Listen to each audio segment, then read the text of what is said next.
नमस्कार, आप देख रहे हैं न्यूज वन हिंदुस्तान। इस वक्त की खास खबरों में मैं हूं आपके साथ ज्ञान प्रकाश पांडे।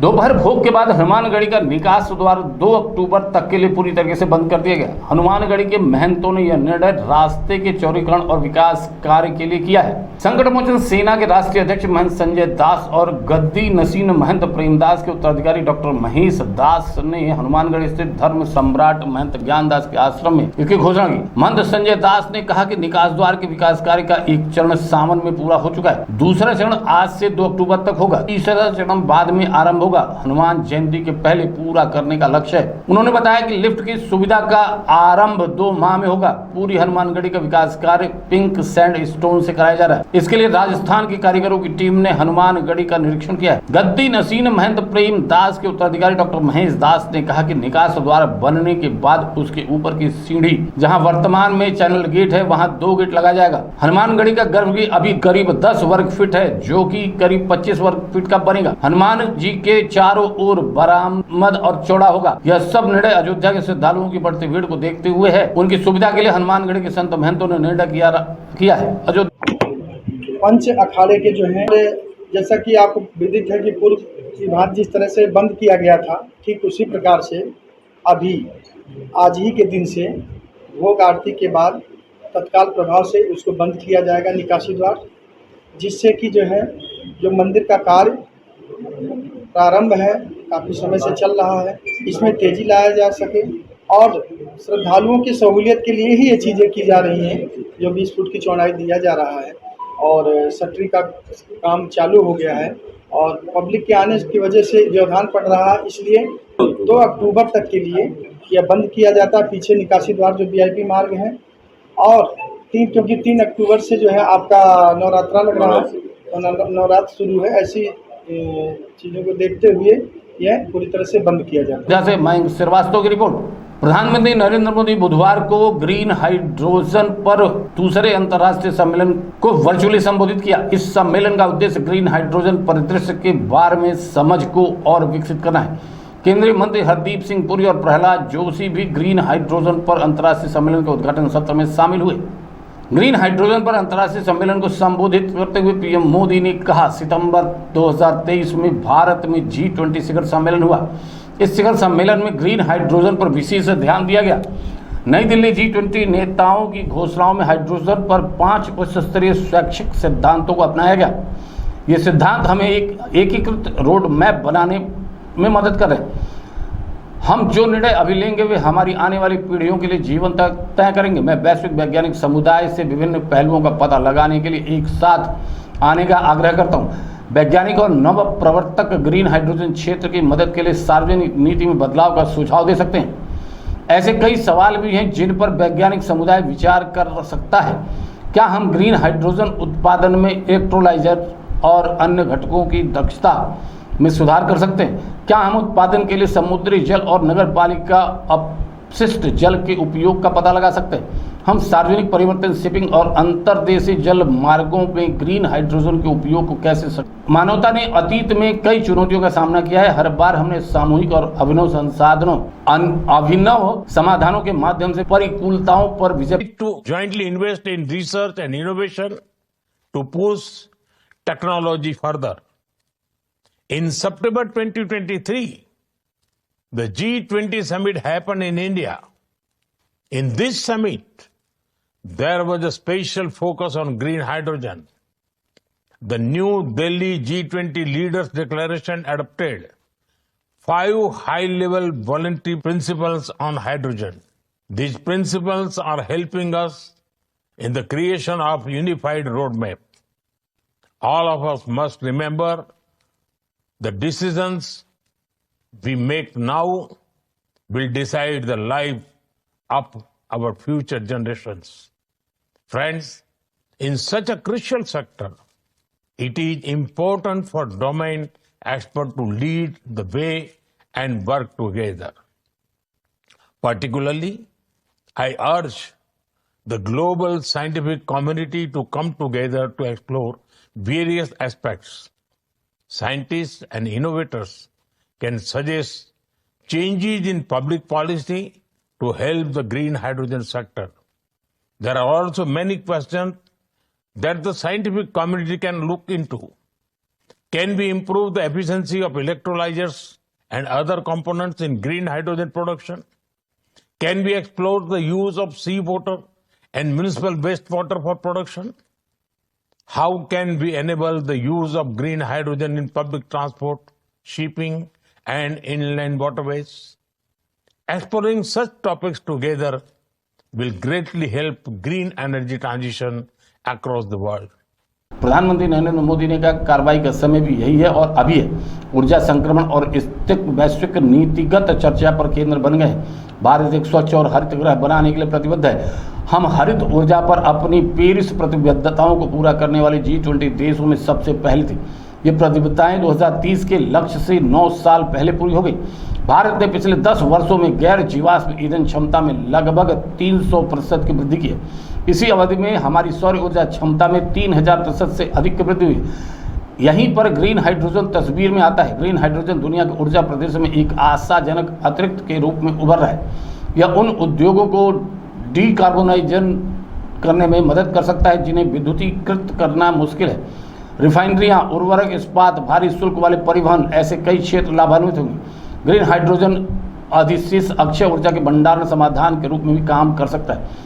भारत ने 2023 में पहले राष्ट्रीय हरित हाइड्रोजन मिशन शुरू कर दिया है। हम भारत को हरित हाइड्रोजन के उत्पादन, उपयोग और निर्यात के लिए एक वैश्विक केंद्र बनाना चाहते हैं। राष्ट्रीय हरित हाइड्रोजन मिशन नवाचार, बुनियादी ढांचे, उद्योग और निवेश को बढ़ावा दे रहे हैं। हम अत्याधुनिक अनुसंधान और विकास की निवेश कर रहे हैं। हमें सक्षम करने के लिए हम क्षेत्र में अपने युवाओं के लिए कौशल विकास पर भी काम कर रहे हैं। जलवायु परिवर्तन और ऊर्जा संक्रमण वैश्विक चिंताएं हैं। हमारे जवाब भी वैश्विक होने चाहिए। डीकार्बोनाइजेशन पर हरित हाइड्रोजन प्रभाव को बढ़ावा देने के लिए अंतर्राष्ट्रीय भागीदारी महत्वपूर्ण है। उत्पादन को बढ़ाना, लागत को कम करना और बुनियादी ढांचे का निर्माण सहयोग के माध्यम से तेजी से हो सकता है। And now, time for action is also here and now. Energy transition and sustainability have become central to global policy discourse. Friends, India is committed towards creating cleaner and greener planet. We were the first among G20 nations to fulfill our Paris commitments on green energy. These commitments were fulfilled 9 years ahead of the target of 2030. India's installed non-fossil fuel capacity increased nearly 300% in the last 10 years. Our solar energy capacity increased over 3,000% in the same period. But we are not resting on these achievements. We remain focused on strengthening existing solutions. We are also looking at new and innovative areas. This is where green hydrogen comes into the picture. Friends, green hydrogen is emerging as a promising addition to the world's energy landscape. It can help in decarbonizing industries that are difficult to electrify. Refineries, fertilizers, steel, heavy-duty transportation, many such sectors will benefit. Green hydrogen can also act as a storage solution for surplus renewable energy. India has already launched the National Green Hydrogen Mission in 2023. We want to make India a global hub for the production, utilization, and export of green hydrogen. The National Green Hydrogen Mission is giving an impetus to innovation, infrastructure, industry and investment. Bureau report news 1 Hindustan Delhi. प्रधानमंत्री नरेंद्र मोदी ने India expo में शुरू होने वाले 3 दिवसीय Semicon India 2024 का उद्घाटन किया। इस दौरान मुख्यमंत्री योगी आदित्यनाथ भी कार्यक्रम में मौजूद है। 3 दिवसीय सेमिकॉन इंडिया के आयोजन में 29 देशों के प्रतिनिधि हिस्सा ले रहे हैं। इंडिया एक्सपो मार्ट में सेमिकॉन इंडिया 2024 के उद्घाटन समारोह के दौरान प्रधानमंत्री नरेंद्र मोदी ने कहा कि भारत दुनिया का 8वां देश है जहां ग्लोबल सेमीकंडक्टर से जुड़ा यह आयोजन हो रहा है। मैं कह सकता हूं कि भारत में आने का यही समय है। आप सही समय पर सही जगह पर हैं। 21वीं सदी के भारत में कभी भी मुश्किल नहीं आती है। आज का भारत दुनिया को भरोसा देता है कि जब मुश्किलें आएं तो आप भारत पर दांव लगा सकते हैं। भारत आपको एक एकीकृत परिस्थितिकी यंत्र देता है। डिजाइनिंग की दुनिया में भारत प्रतिभा की 20% भागीदारी देता है। यह बढ़ता रहता है। हम 85,000 तकनीशियनों, इंजीनियरों और INT विशेषज्ञों सेमीकंडक्टर कार्य बल तैयार कर रहे हैं। देखिए हम कहां से कहां पहुंच चुके हैं। आज भारत का इलेक्ट्रॉनिक सेक्टर $150 बिलियन से भी ज्यादा हो चुका है और अब का हमारा लक्ष्य और बड़ा है। इस दशक के अंत तक हम अपने इलेक्ट्रॉनिक सेक्टर को $500 बिलियन तक पहुंचाना चाहते हैं। इससे भारत के युवाओं के लिए करीब 6 मिलियन यानी 60 लाख जॉब क्रिएट होगी। भारत के सेमीकंडक्टर सेक्टर को भी इसका बहुत अधिक फायदा होगा। हमारा लक्ष्य है कि इलेक्ट्रॉनिक मैन्युफैक्चरिंग का 100% काम भारत में हो, यानी भारत सेमीकंडक्टर चिप्स भी बनाएगा और उनके फिनिश्ड गुड्स भी बनाएगा। भारत के लिए चिप हमारी करोड़ों आकांक्षाओं का पूरा करने वाला माध्यम है। आज भारत चिप का एक बड़ा उपभोक्ता है। इस चिप पर हमने दुनिया का सबसे बेहतरीन डिजिटल पब्लिक इंफ्रास्ट्रक्चर बनाया है। भारत में लास्ट माइल डिलीवरी सुनिश्चित करने के लिए छोटी सी चिप बहुत उपयोगी बन गई है। बहुत ही यूनिक है। भारत के लिए चिप का मतलब सिर्फ टेक्नोलॉजी भर नहीं है। हमारे लिए ये करोड़ों एस्पिरेशंस को पूरा करने का माध्यम है। आज भारत चिप का एक बहुत बड़ा कंज्यूमर है। इसी चिप पर हमने दुनिया का सबसे बेहतरीन डिजिटल पब्लिक इंफ्रास्ट्रक्चर बिल्ड किया है। भारत में लास्ट माइल डिलीवरी सुनिश्चित करने में आज ये छोटी सी चिप बड़े बड़े काम आ रही है। कोरोना जैसे महासंकट में जब दुनिया के मजबूत से मजबूत बैंकिंग सिस्टम भी चरमा गए, तब भारत में बैंक बिना रुके चल रहे थे। भारत का यूपीआई हो, रुपे कार्ड हो, डिजी लॉकर से लेकर डिजी यात्रा तक अलग अलग तरह के डिजिटल प्लेटफॉर्म्स भारत के लोगों की रोजमर्रा की। साथियों, एक पुरानी प्रचलित कहावत है, let chips fall where they may, यानी जो चला है उसे वैसे ही चलने दिया है।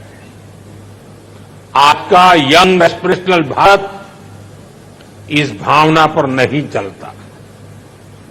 आज भारत का मंत्र है increasing the number of chips produce in India, और इसलिए हमने पीएम मोदी ने कहा आज भारत का इलेक्ट्रॉनिक सेक्टर $150 बिलियन से ज्यादा हो गया है। अब हमारा लक्ष्य और बढ़ गया है। दशक के अंत तक हम अपने इलेक्ट्रॉनिक सेंटर को $500 बिलियन तक पहुंचा जाते हैं। इससे भारत के युवाओं के लिए करीब 60 लाख नौकरियां पैदा होंगी। भारत दुनिया का 8वां देश है जहां ग्लोबल सेमीकंडक्टर इंडस्ट्री से जुड़ा ये भव्य आयोजन हो रहा है कि this is the right time to be in India.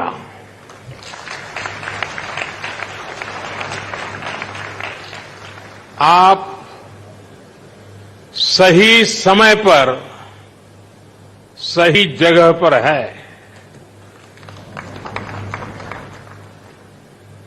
21st century के भारत में the chips are never down और सिर्फ इतना ही नहीं है, आज का भारत दुनिया को भरोसा देता है when the chips are down you can bet on India.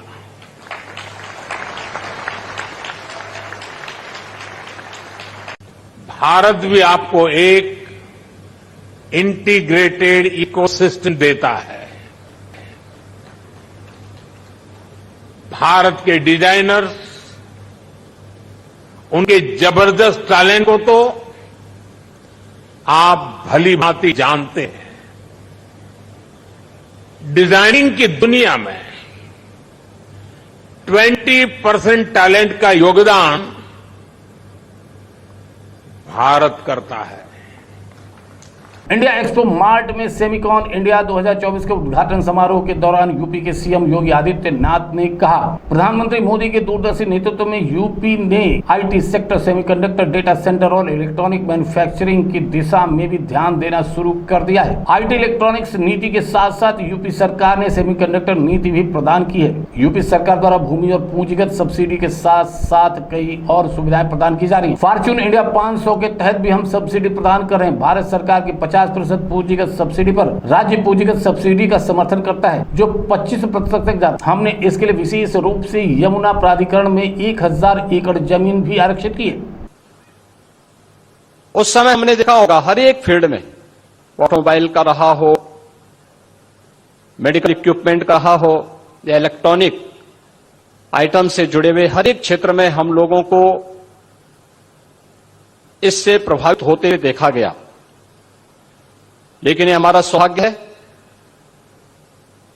कि अपने विजनरी लीडरशिप के माध्यम से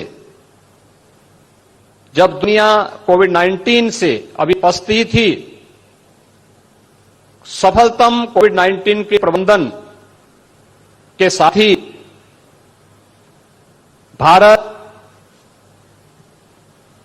सेमीकंडक्टर्स और डिस्प्ले मैन्युफैक्चरिंग इकोसिस्टम के विकास के अपनी नोटिफिकेशन जारी करते इस कार्यक्रम को आगे बढ़ाता है।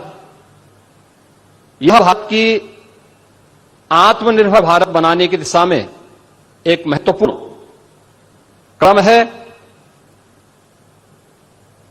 आदरणीय प्रधानमंत्री जी के मार्गदर्शन और उनकी विजनरी लीडरशिप में उत्तर प्रदेश ने भी इस दिशा में IT sector, semiconductor, data centre, electronic manufacturing पर विशेष ध्यान देने और इस दिशा में कुछ नए प्रयास हो सकें, यह कार्य प्रारंभ किया।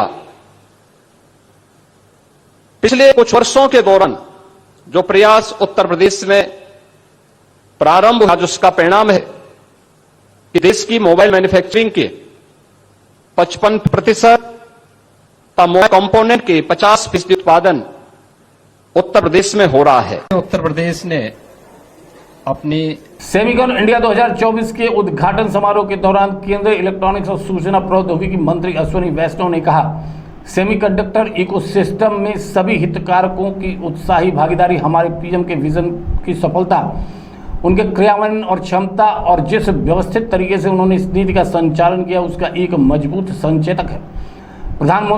प्रधानमंत्री मोदी का विजन प्रौद्योगिकी तक पहुंचकर लोकतांत्रिकीकरण करना है। हमारे देश में सेमीकंडक्टर उद्योग का विकास इस विजन को और गहरा करेगा। हमारे मिशन के पहले चरण में बहुत ही कम समय में 5 सेमीकंडक्टर इकाइयों की मंजूरी दी गई है। माइक्रोन इकाई के निर्माण कार्य तेजी से चल रहा है। म्योरी गार्ड टाटा इकाई का निर्माण शुरू हो गया है और अन्य 3 इकाइयों का निर्माण बहुत जल्द शुरू हो जाएगा। सभी अनुमतियां रिकॉर्ड समय सीमा में प्राप्त हुई हैं। जिसे यदि आप बाकी दुनिया के साथ बेंच मार्क करें तो इस वास्तव में एक नया रिकॉर्ड है। प्रतिभा विकास समिति सेमीकंडक्टर इंडिया कार्यक्रम का एक महत्वपूर्ण हिस्सा रहा है। हमने अगले 10 वर्षों में 85,000 इंजीनियरों और तकनीशियों के एक मजबूत प्रतिभा पूल विकसित करने के लिए प्रतिबद्ध है और हमने इस उद्देश्य के लिए एक वादा पूरा किया है। Representatives among us, all stakeholders vital for developing of a robust semiconductor ecosystem are today present under one roof. I extend a very warm welcome to each one of you.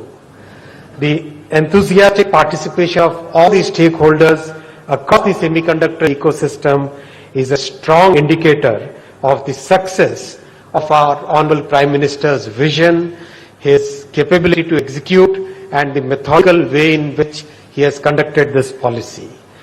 Honorable Prime Minister Shri Narendra Modi ji's vision is to democratize access to technology.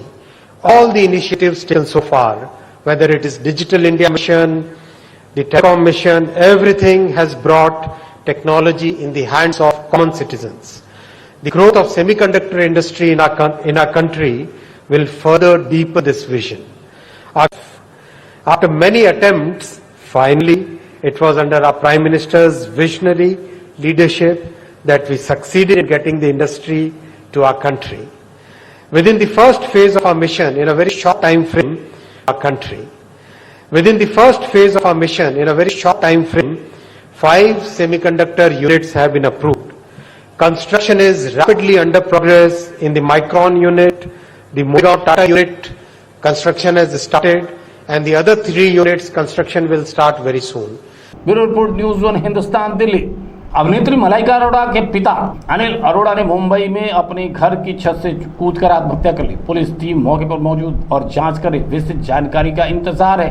DCP zone 9 Raj Tilak Roshan ने कहा कि उसके यहाँ body मिली थी। यह 6 floor पर रहते हैं और सभी एंगल से जांच कर रहे हैं। हमारी टीम और फॉरेंसिक टीम यहाँ पर मौजूद है।